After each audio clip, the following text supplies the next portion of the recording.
it's a heck of a ball club we just played. Lineup is loaded. They do an outstanding job with their approach in the box, and they got a great effort on the mound today from the young man they started. And so that's a really good combination to open up the NCAA tournament. And if they can get those efforts, they're gonna make a pretty deep run. So proud of the way our kids competed. Don't really care about the end result and score. Didn't quit until the last out was made, and that's kind of the way we try to run our program. All right, we'll go ahead and open with questions. Tim, obviously when another team in this kind of situation goes 5 runs off the bat like that, puts you in kind of immediate hole, kind of gets you on your heels. Just how much of a difference you think, that was in the game? Just Well, I mean, quick it's so hard to say. They hit those home runs, and I'm watching up on the video board, and I really thought the pitches that they hit out, we executed pretty well, and they're good hitters, and I just feel like obviously getting down 5-zip right off the bat, kind of crushes you a little bit, and then you start wondering like how you're gonna get through the whole ball game, and if that's the way it's gonna be. So, but we just kind of keep battling. That's why we're here. We're not here to be tourists. We're not here just for the experience. We're here to play baseball. And but again, when you can jumpstart your offense like they did in the first inning, it's gonna be hard to recover, knowing that they have the rest of the lineup. Zach, I want to ask you about Leighton Finley and his start to the game today. The adrenaline looked like it was really kind of flowing for him early. The fastball was 95, 96 consistently. Just how tough was he out there? Yeah, I mean, 3-pitch mix. I think, all 3 at-bats I faced him. He threw me every single pitch. And he changed it. It wasn't the same at-bat every single time. So, I think he just mixed really well against us. And when you throw a 95, 96 mile-an-hour fastball, it gets tough on guys. And then you throw in a slider backdoor to everybody. It's a tough look. But, we came here. We had a scouting report on him. We hit the ball hard. I mean, they have the exit velos on the scoreboard. But, I mean, it's just coming back tomorrow and seeing, whoever we play as guys. And, we'll have the same approach. And Tim, you touched on Georgia's lineup a little bit and the offense. But, I mean, you've been coaching this game a long, long time now. Just what about that length and how dangerous this, again, like they can be like they showed today? Well, I told my assistant coaches in about the 4th inning that I was exhausted from calling pitches because, they wore me out. I didn't know what to call after a while. It just became, you tried to flip it. We flipped the script a little bit in the 2nd inning, from the 1st inning. We got that 0 on the board.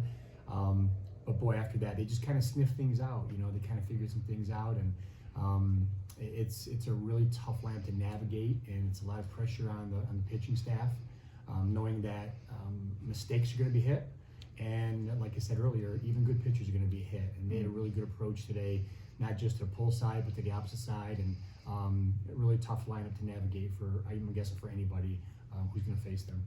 On that note, how do you try to navigate a lineup that's as deep as that one? I guess when we had the most success today is when we were probably throwing things that they weren't used to, which was a lot of change-ups, less velocity. I mean, we run a young man out there who's 91, 93, and maybe 94, and they see that every single day, and they see 84 to 85 mile sliders every single day. And what they don't probably see is the 78 and 79, and so that's when we tried to flip the script a little bit on them. But again, they're good hitters, and obviously they're coached really, really well. They made adjustments, and it's just I think sometimes if you're facing that lineup, you got to be lucky that some of those balls that hit find gloves, because not a lot of them did today on our side of things. Zach, you talked about Leighton throwing a lot of different pitches. What did you see from his fastball specifically? 2-seam. He had 2 different kind of fastballs. One was the straighter one, 4-seam, and then I think to lefties he just ran the 2-seam away from us, and then righties just got in on the hands a little bit. But you can mix 2 fastballs like that at 95, 96. You can have a lot of success. So.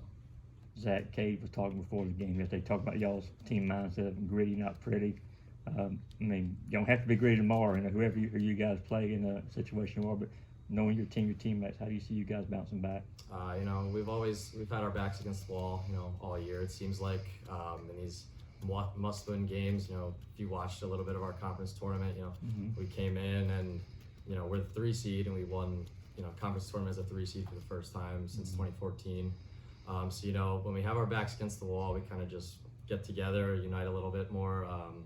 And that's when we play our best baseball. So you'll see our best baseball tomorrow. Anything else? Question, Coach. What do you want to see, like, the mindset-wise for your players tomorrow, depending if you play Duke or Oklahoma State? Yeah, we got to flush today and be ready for tomorrow. I told the guys no one sends us home until we have 2 losses. So we're not gonna pack our bags tonight looking to get out of town.